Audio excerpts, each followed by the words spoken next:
Hello, everybody. Hope you are doing well. Happy Friday. I got to be honest with you. I'm in a great mood. I am in a very happy season of my life.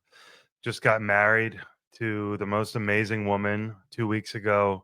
It was just the most perfect, magical day.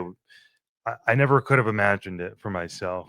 I won't get into this whole long history. Maybe in an actual podcast episode, I'll say more about it. But for now, just suffice it to say that it was an amazing weekend. We're still riding that high, and I've got a birthday coming. I'll be 36 next week. I think on Thursday, the 20th. Um, there are just so many reasons to feel good if you're me right now. So I know it won't be like this forever, and it hadn't always been like this, but this is undoubtedly one of the happiest times of my life. And for a guy that was depressed for 15 years or more, uh, I'm taking it. So thank you for anyone who's rooting for me and supporting that. And I really hope you're doing well too. And if you're not doing well, um, I hope you have faith and confidence that if you just stick with it, it's going to turn the corner right soon. But I've got a birthday coming up, and so does my dad. We're born on the same day. And we have a lot in common. He's a great man. He's very intelligent. Well, we have a lot in common. He's great. He's intelligent. He's handsome. He's all of those things. He's also very progressive, very progressive. And by the way, this video is, I want to just do the video version of telling you my political evolution. I tweet it every so often. I talk about it all the time in my podcast, but I figured let me just do a little video for the point, for the purpose of explaining my political evolution, for if you haven't heard my little story yet. And it starts with my relationship with my dad. Love the guy, respect him. Like most people, wasn't a perfect relationship. There was definitely a lot of tension over the years, um, but we have a lot in common.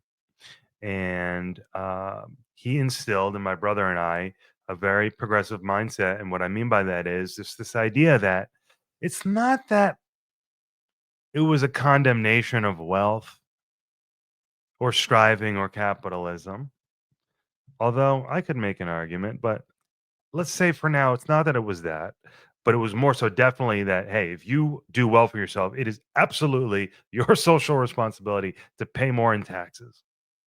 And it wasn't just the progressive tax argument, it was also lead by example. Soup kitchens, not that I went all the time, but my dad was always volunteering at prisons and donating his time. So that's all well and good. And I never really paid attention beyond CNN and MSNBC. I paid attention, but that's what I paid attention to, just the mainstream growing up, and watched what my dad watched and assumed his worldview was correct. And because he reads a lot, and I said, okay, he's not perfect, but he's a pretty sharp guy. And so that's what Lawrence O'Donnell and Wolf Blitzer, not Wolf's not a partisan, but the Chris Matthews and all of that. And so I fell in line, and when I became eligible to vote in '08, I was an Obama voter. I proudly voted for him twice, thought he was a great president. In 16, I voted for Hillary because it's not that I was a never Trumper. I was never a never Trumper. I definitely come from a social circle that not only wasn't a fan of Trump as a human being, or at least of what they knew of him, but even as a real estate person. I'm in a real estate adjacent field and from the East Coast, and he wasn't respected as a builder. So, nonetheless, I didn't have a particularly negative view of him. In fact, I actually respected him. I remember being in a grocery store that's no longer open the day he came down the escalator, talking to my dad about politics. I was in California by this time already, and we were chopping it up as we always did about politics. And I remember expressing my respect for Trump, even though I wasn't necessarily a fan of what he said or didn't know what to make of what he said, but I kind of respected how he said what he said and what he stood for right off the bat and how he stood up for whatever he believed in. Nonetheless, I voted for Hillary because I thought she was competent, smart, didn't really know why people attacked her so much on the right. Wasn't really paying attention beyond left leaning mainstream media. And then I get into law school. in 2018. I'm still working. I'm now 28 years old. Um, and that was amazing. Law school changed my life for the better, um, which I'll get into more in just a second. And when 2020 came around, I voted for Biden because, and this was the first time where I think I wasn't that thrilled about the person who I was voting for, but I did it anyway. I did that with Biden because I figured he would govern like Trump, minus the occasional drama. And so I figured, That's all you got to do." I thought to myself, Trump did a good job. I remember thinking Trump did a good job as president, but COVID screwed him. COVID was BS. And I just said, okay, I'm going to give it to Biden. Biden's going to be smart and just all you got to do is be like Trump, minus the drama. And of course, Biden went a different direction. And as Biden did that, coincidentally, or maybe not, maybe I knew what I was doing on some level, but being my father's son, being interested in social justice, it's 2022 now. I'm what, 31 years old or 32 maybe at the most. And it's in my final year of law school. And I decided to take two critical race theory themed electives in my final year because I was interested in social justice. Grew up listening to rap. I mean, I'm a Nirvana guy, 90s rock guy, but Tupac, I'm a Tupac, not a Biggie guy. Not that I don't like Biggie, but Tupac, I'm a rap fan. Okay. Um, and so, by the way, I should backtrack really quick and say going into freshman year orientation as a law student, as an adult, with these new crop of law students, the implicit bias training at the very beginning was like, that's weird. This is new. I don't need that. What is up? The environment is different now, but leave that to the side. Again, 2020 rolls around. I did the Biden thing, but in 2022, I ended up taking these courses in CRT, and it just flipped my world upside down politically.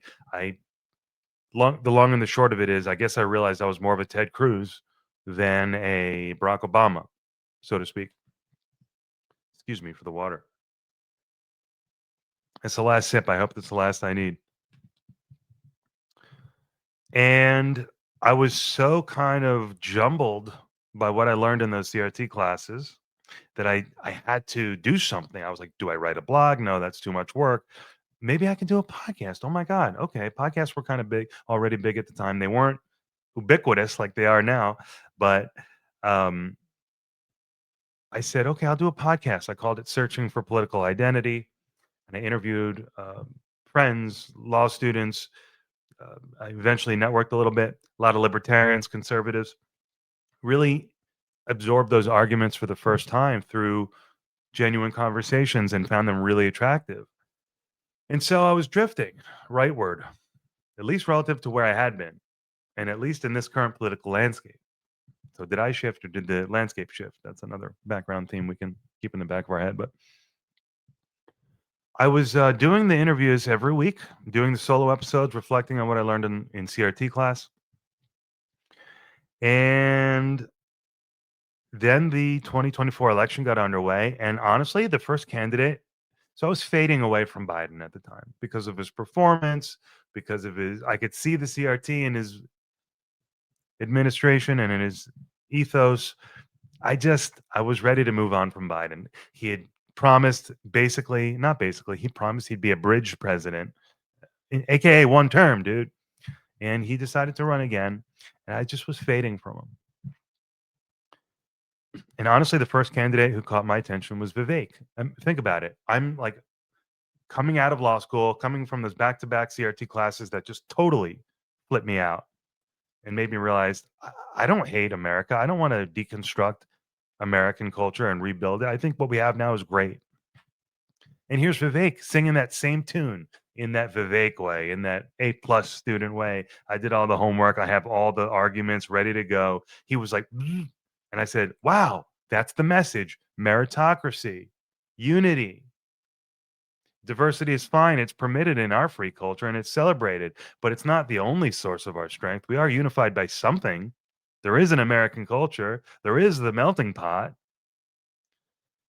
And so I was really attracted to Vivek, but he couldn't step out of Trump's shadow. And I wasn't a Trump guy yet, despite all of that. And to kind of speed this along here, I eventually migrated to Kennedy. It was the perfect solution for me. It was basically my way of having my cake and eating it too. I could support a guy from the left, but Kennedy was speaking out against some of the things that I didn't like at the left, and he was speaking a unified message, reaching out to MAGA, reaching out to other people, and so he was my guy. And then Butler happened, and Kennedy endorsed, and I just followed. I just followed. That was like the psychological permission slip I needed. And I swear to you, the moment Kennedy endorsed, that's when the switch was flipped. I crossed the Rubicon. I became a full on Trump supporter, and I still am. I don't idolize him. I don't think he's perfect. I think he's great. I think he's awesome. I think he's cool. I think he's funny as hell. I think you have to keep an eye on him like you have to keep an eye on all presidents. Yeah, I think he wants to serve a third term. I think he's controversial. He's definitely controversial. And you don't want to make light of it, but he's charismatic as hell. And I'm okay being okay with that. Yeah, you got to keep an eye on him. And I trust that the system can withstand Donald Trump. And I think Donald Trump in our system equals a shakeup that actually ends up being a really positive thing. You have a vigorous executive who's bold, he's got vision, and he's operating. And the guardrails need to do their thing. And I like what we've got so far. I know we're in a bit of a tumultuous time right now. I know I'm a fortunate person. I've got a good, steady job. And, I'm not hurting right now, but I know people are. And we have to see what happens. We have to keep an open mind. But what I like about Trump is, though he's very conservative in so many ways, especially relative to the CRT mindset that I think is not only in the law school that I in that classroom, but I saw it all out in the world. And I think we all see it. And so who knew that I would study CRT at a time where it would become kind of the main topic in the national conversation? And you have the reaction to the CRT. The woke left is CRT. The reaction is the woke right, the Nick Fuentes, the Groypers, and that's equally as unhealthy. It's disturbing. Really, it's just they're just the equal opposite of each other. And I realized along the way that MAGA was the center point culturally. You know, yes, Donald Trump is conservative in so many ways, but he's also not a blind ideologue. He's flexible, he's adaptive and open. And that's where I am. I dig it. I just do. And so I'm continuing to podcast, no longer as searching for political identity. It's called the Brian Escow Show. I was very uneasy about making that change. One, because I didn't want to be, believe it or not, I didn't want to be the center of attention. But more than that, um, I didn't want to give up the inquisitive concept. And I haven't. I want you to know that I have not given that up. I'm still the same guy, inquisitive. I'm just a Trump supporter now. I'm always going to be searching for my political identity, always asking questions, always talking to people from all different perspectives and operating in good faith and just trying to find out what's best for this country, what's best for the people in this country. That's all. Everything else is details.